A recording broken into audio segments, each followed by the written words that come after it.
I'll just add my welcome to everybody this morning. Great to see so many familiar faces. Before I start talking about free trade agreements, I ought to put this in some sort of context for me personally. I first voted in Britain in 1974 to join the European Economic Community.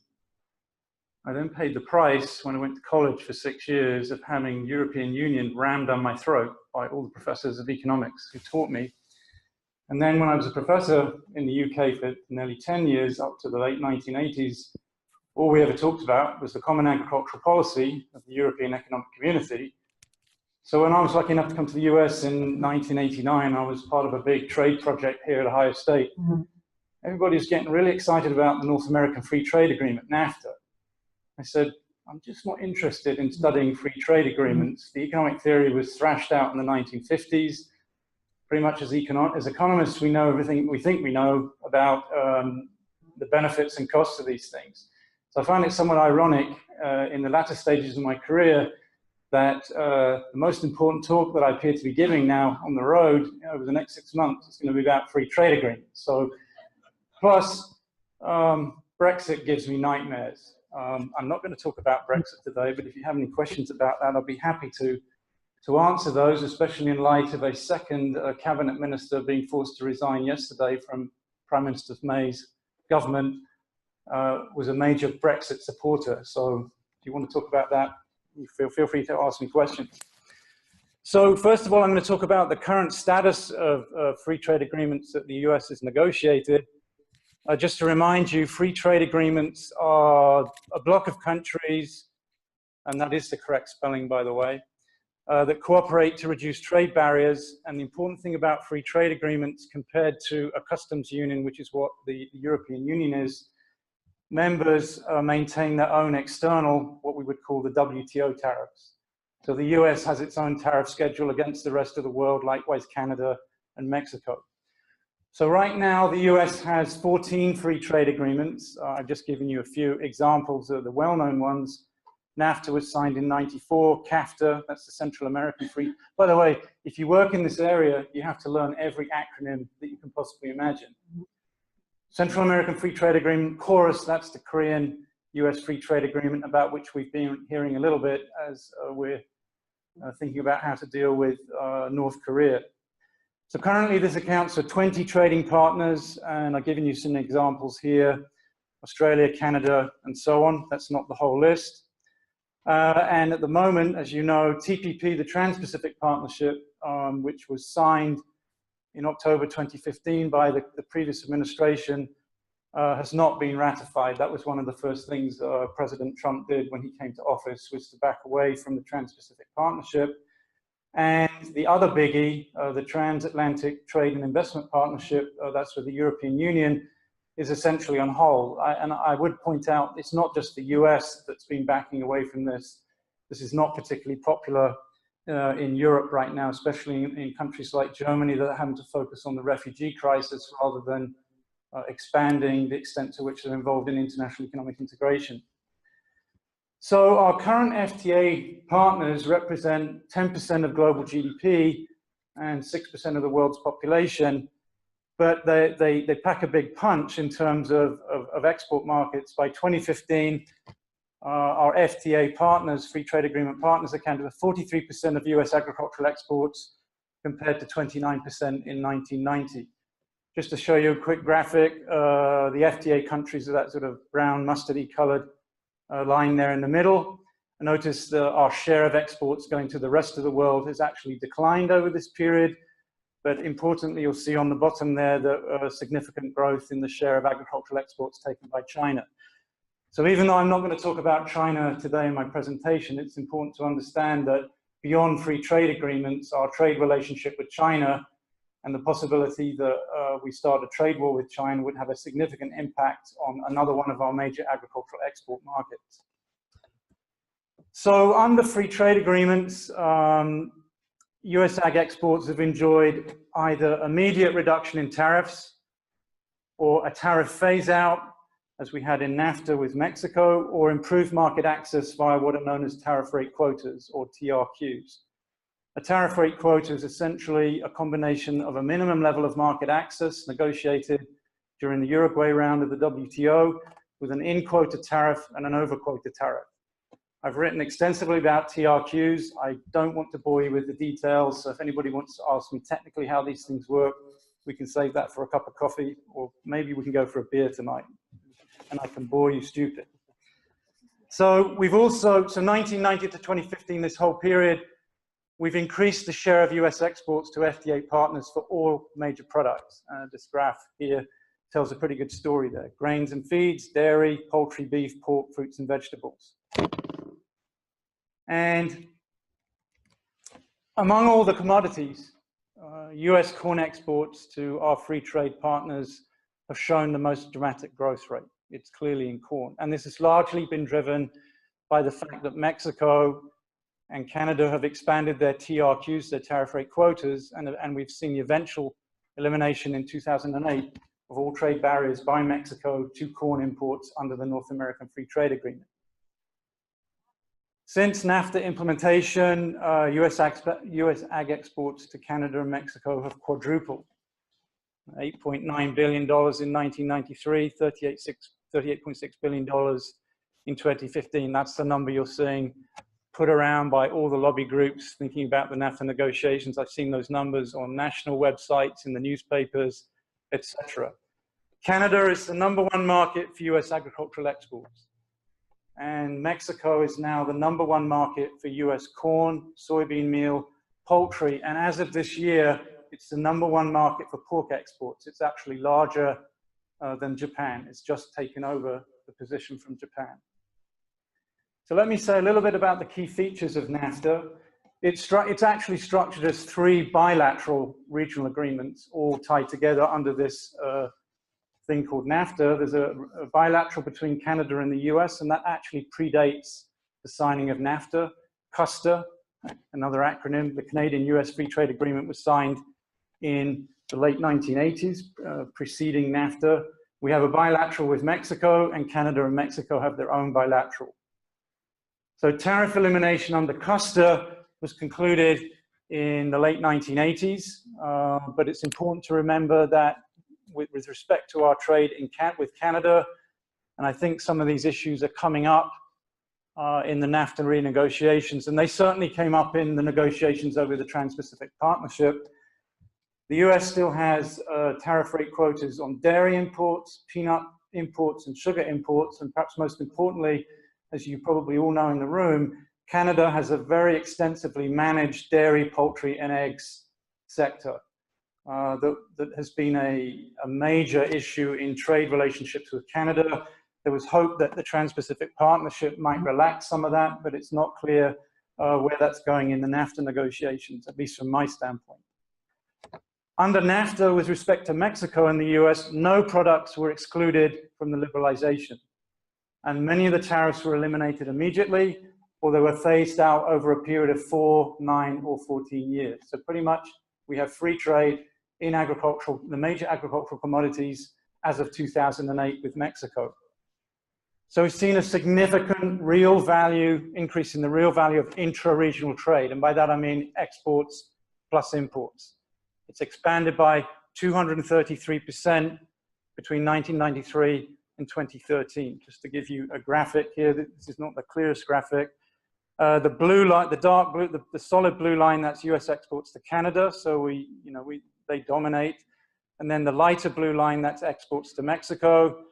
And then the dotted blue line, green line, that's imports from Canada. And the lower one is imports from Mexico, just to give you a flavor. Canadian-Mexican trade is a lot less significant than trade between the US and Mexico and US and Canada.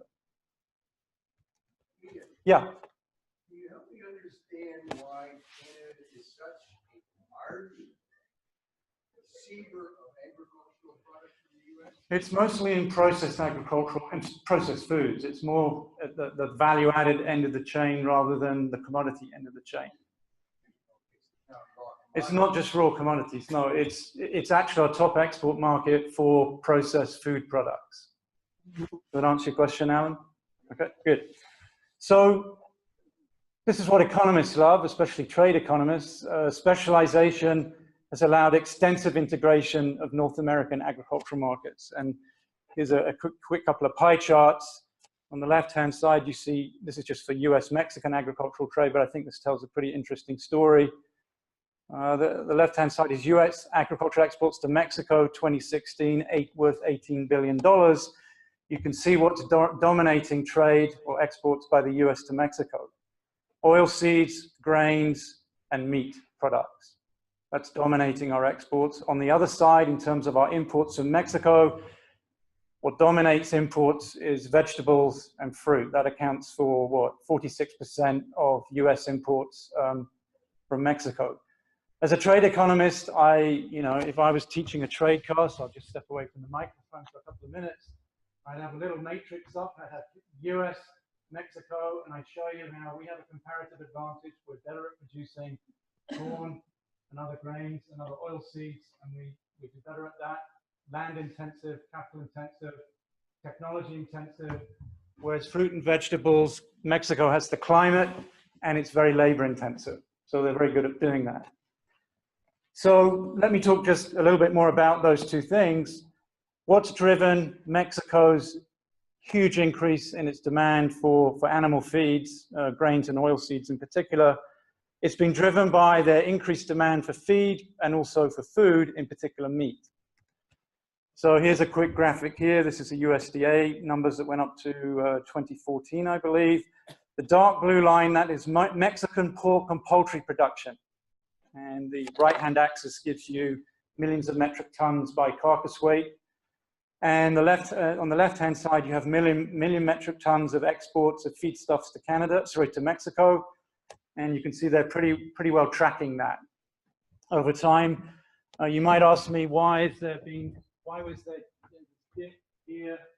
I think part of that was driven by the price spike from 2006, 2007.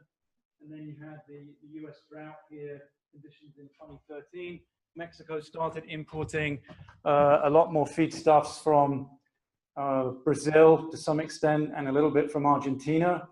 And if you've been following these things, as the NAFTA renegotiations began, Mexico said, hey, if you close up shop, we're going to start shifting most of our imports, or as much as we can, to Latin America. I'm not sure they can do that, but that's something that's interesting that you need to pay attention to if the negotiations end up failing. Something that's caught my eye, probably you guys know as much about this as I do. We tend to hear mostly about the automobile value chains, but we're seeing quite complex agricultural chains evolving in meat production, both in beef and in pork. And I think the pork one's the interesting one to talk about. I got the numbers and discussion for this by a piece by Callum Hendricks. This was published by the Peterson Institute for International Economics based in Washington. So in pork production, feeder pigs are raised in Canada. Last year, about approximately 4 million of those animals came across the border into the US. They're finished out here in particularly states like Illinois, Iowa, Indiana. They're slaughtered and processed here in the US, and then they're promptly exported back to both Canada and to Mexico, mostly to Mexico as pork legs. As I suggested pointed out a few minutes ago, Mexico is now the #1 export market for pork products from the US. So a very important integration, not just of the feed grains and oilseed sectors, but also of downstream products in livestock, etc. And then you have fruit and vegetable trade. I've already mentioned this has increased substantially with the removal of trade barriers. Of course, I think the big winner from that is American consumers, both with variety, quality, all year long products on the supermarket shelves, particularly from Mexico. So let's talk a little bit about the NAFTA renegotiations. So if you read the administration's negotiating objectives, they emphasize increased market access, which is what you'd expect in trade negotiations. And if you look through the protocols for agriculture, the objective is to maintain market access, finish off trade liberalization where we don't have it, figure out how to deal with sanitary and phytosanitary issues more carefully, and also food safety issues. None of these any of us would disagree with in a renegotiation. And more broadly, the renegotiations are talking about what economists are calling deep integration. So deep integration involves much broader harmonization of things like investment standards, intellectual property rights, labor standards, environmental standards, the way state-owned enterprises behave. Very few of these disciplines are covered in the WTO, the World Trade Organization. The World Trade Organization has been a tariff-cutting machine. We do have rules on intellectual property rights, but they're ignored by developing countries. They're not enforced very rigorously. There are no rules on investment. We have no rules on labor, environment, or any of these things within the WTO. So this move to deep integration, mega trade deals by most of the developed countries, has been driven by this need to get disciplines on things that aren't covered by the WTO. Now, what makes me scratch my head, and this is the first thing I'm going to throw out there for public consumption, is everything in the US International Trade Commission's protocol on the renegotiations of NAFTA, it exactly resembles TPP. You can go through the chapters of TPP and you can go through the protocols in the negotiations over NAFTA, and this push for deep integration was precisely what we got out of an agreement that took 8 years to negotiate and sign, but we've thrown it away. Why do you want TPP light when you could have had the real thing? So I'm going to throw that out there to you.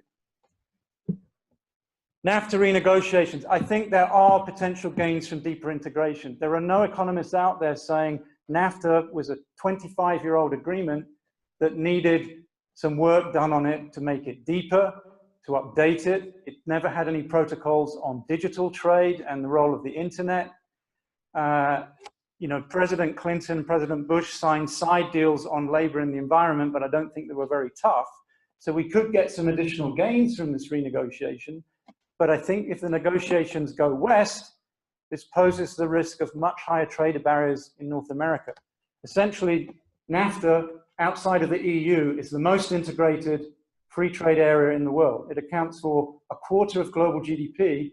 International trade is worth $1 trillion. So it's a very significant free trade agreement. I think, and I throw this out there, and I'm very happy to argue about this, I think it's a misguided attempt to address the US trade deficit. The US trade deficit has got nothing to do with bilateral trade agreements. The US trade deficit is structural. It's driven by a macroeconomic accounting identity where if we save too little, consume too much, it tends to drive import penetration. It's well understood. And if you have a bilateral trade agreement between 3 countries, all 3 countries can't have a trade surplus with each other. It's simply impossible. So the talks, the last round of talks ended on October 17th. 2 issues I think represent a key threat to NAFTA. The US has proposed a 5-year sunset clause. Every 5 years, the US seeks to evaluate the agreement and to view whether it wants to remain in NAFTA. That strikes me as absurd. The amount of uncertainty that this will generate for both trade and investment is unbelievable. If you want an object lesson in how to decide to pull out of a free trade agreement, have no clue how you're going to renegotiate that free trade agreement, and still have no view as to where you're going, just look at Brexit. Look at what's happened to the pound relative to the dollar. Look what's happening to inflation in the UK. Look what's happening to investment. Major financial banks are now planning to pull out of London because of the fact that Britain is likely to pull out of the EU. If you introduce these kinds of clauses, you generate the kind of uncertainty that leads to multinational firms and investors to seek other ways of making a profit. Second, the change in the rules of origin in the automobile sector, I think, is pretty significant. Right now, automobiles made in the US have to have about 62% American content. The negotiation wants to push that up to 80%, of which 50% would have to be US content. The automobile manufacturers are pushing back against this because it simply ignores the fact that we have this incredibly integrated value chain in the automobile sector here in the US. Just to give you a little story, thousands of parts cross the border between Detroit and Windsor every day. Going back as far as 9/11, after 9/11, they shut down the border. Several American automobile plants were forced to close down within a couple of days. This is a highly integrated sector, and the expectation is from the automobile industry, everything I've seen is that they will simply leave the US and start offshoring automobile production, bringing back cars into the US at a 2.5% tariff. So they would seek to remain competitive by forming their value chains more extensively outside of the US and North America, and then it would be us as consumers who would bear the cost of the tariff at the border. So I would just throw that out to you. All three countries have indicated that they're willing to leave NAFTA if unsatisfied with the negotiations. This may be bluff, but a year ago, I had a bet with Bill. Bill's sitting right, Bill Richards. I bet you a dinner. Bill said, Ian, I agree with everything you said on trade, but it's not going to happen. You said that. And I said, if I'm right, you buy me dinner. Within a year, we've pulled out a TPP, and we're trying to renegotiate NAFTA. I'm not sure that this is bluff. And so I throw that out there for you to think about. So let me finish up. The US actually has a very small share of the total number of free trade agreements. That blue area, we have over 270 free trade agreements. They've nearly all been signed since the mid-1990s when NAFTA was ratified here in the US. The US actually has a relatively small share. The EU alone has 28 members. Britain hasn't left yet. We have bilaterals with 50 bilaterals with over 150 countries. Mexico has 11 free trade agreements with 48 countries. So the US has not gone for regionalism as much as the EU and other countries around the world. The US has actually very low average agricultural tariffs compared to some of its export markets, notably Japan. By their very nature, free trade agreements are discriminatory against non-members. They actually violate the principles of the WTO. They're discriminatory. So if you're not in NAFTA, you don't get that tariff-free access to the North American market. This places the US at a disadvantage if we're not in other bilaterals. So the EU has just completed a free trade agreement with Canada. It took 8 years to negotiate. The EU is currently negotiating a free trade agreement with Japan. So we gave up Trans-Pacific Partnership. Meanwhile, the EU is going ahead with negotiations with Japan, and it's going to be very significant, for example, for the dairy sector. The dairy industry has complained, and here in the US already, about the possibility that they're going to face less easy access to the Japanese market once the EU has much more market access. So failure to ratify TPP, not pushing TTIP, and undermining NAFTA at the same time, the US is locking itself out of what I call hub and spoke market connections. Think of NAFTA as a hub, the EU as a hub, a free trade agreement between the US, maybe, and Canada and the EU, that's joining up two enormous markets, integrated markets. We've done the same thing, that potential with TPP, by throwing it away. So finally, this is a slide from last year.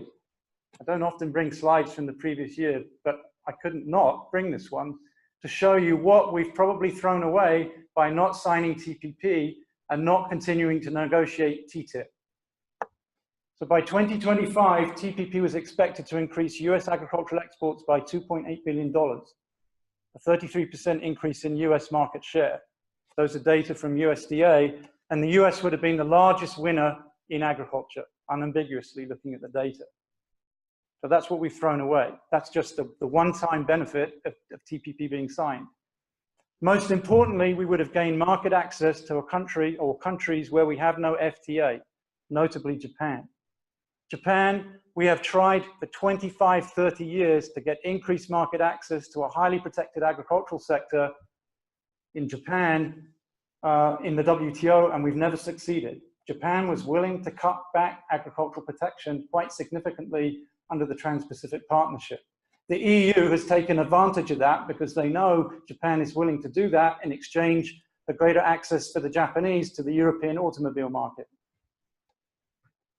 The EU has much higher agricultural import tariffs on average than we do here in the US, pretty much double. That's the long run price of the Common Agricultural Policy, having been in place for 25 to 30 years. And I'll finish with this. The TTIP was forecast to generate higher agricultural export growth than the Trans-Pacific Partnership would have done, and significantly larger for the US compared to the EU.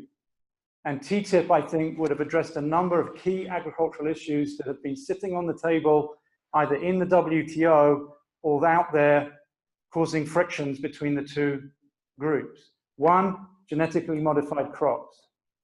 The US, I think, would have been in a position to figure out how to resolve this directly with the EU outside of the WTO.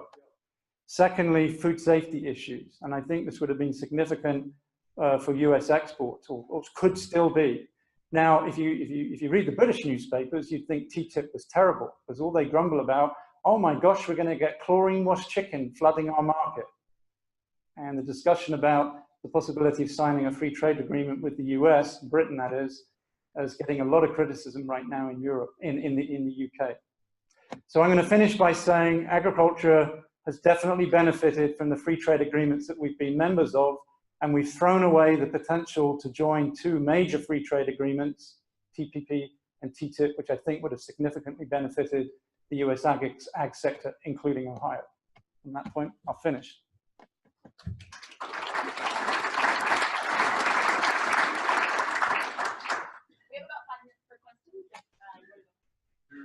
Luther.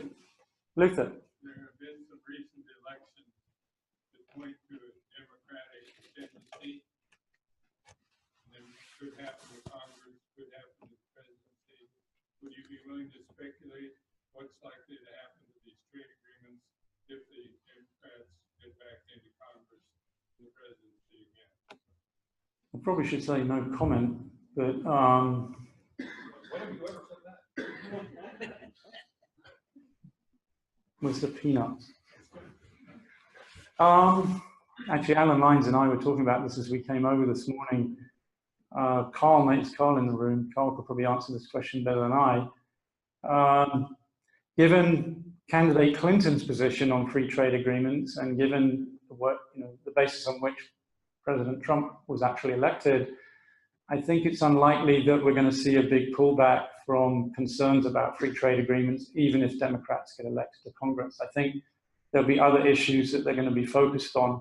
I would hope that we'll see a pullback. In fact, I would hope if Congress gets to vote on whether we do or don't leave NAFTA, that they see the numbers and they make a sensible economic decision, and that's really all I can say, Luther. I mean, Democrats traditionally, if we were to think about our senator from the northern part of the state, has never been particularly friendly towards NAFTA, wrote a book about the myths of free trade.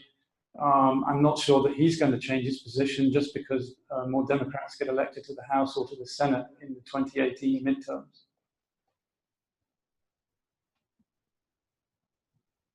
So you'll think, oh, why is it always American who asks questions? At least Southgate's not here today. You have not mentioned this topic in trade, but in the general press, we keep hearing about this import of quote-unquote organic foods from around the world because we're not producing enough. What's happening on that front? Do you have any information? I have no idea. Yeah, there's no good data on organic trade. It's a very small portion of trade. I think we have one of Arnie's gone. One of Arnie's. Oh, there's who will answer your question. She's just published a paper on this. You got a minute to tell us about it? Introduce yourself. My name is Elena Demko. I'm a postdoctoral researcher at the Agricultural team. And Go to the microphone so that the people watching can hear. I'm really relieved she's in the audience too. I'm so glad to hear this question because people think that organic is small in Ohio and in the US, but in my mind it's not, because my dissertation was about organic food and export of US organic products to EU in specific. And what was your question again? Well, we hear about all this import to the U.S. of foreign organic products and foods. What are the positives and negatives here? What's happening?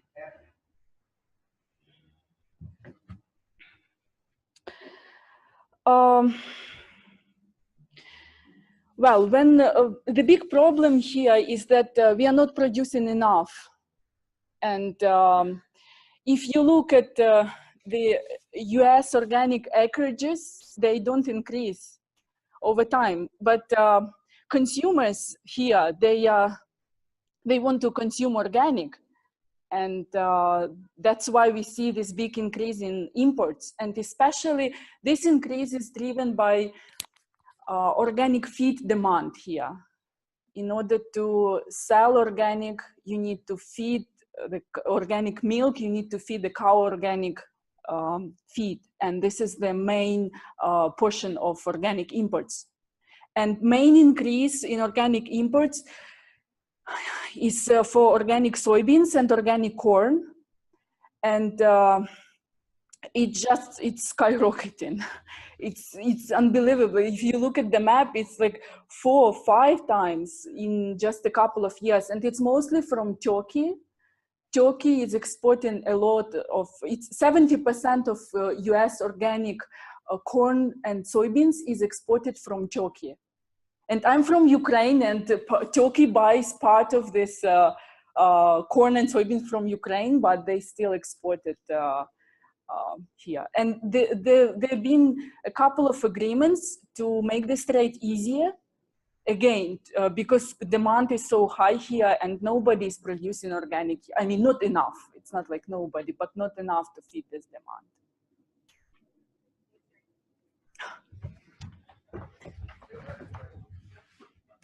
Bill. No. I'd like to ask you whether the education system, from PhDs down to grade school, has done a good enough job of really teaching the public necessity and the advantage. Did you see? Because you ask the person on the street about trade, and they immediately done. You go to Australia or someplace else that depended on trade all their life, people know how necessary trade is. So. Well, I guess I've spent 34 years as an educator, mostly teaching trade. And given what's happened in Britain and here in the US, I guess I've unambiguously failed to present the case.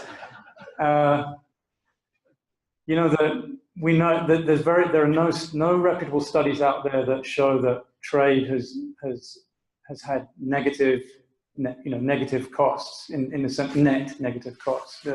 Pretty much evaluation of free trade suggests there are positive net benefits.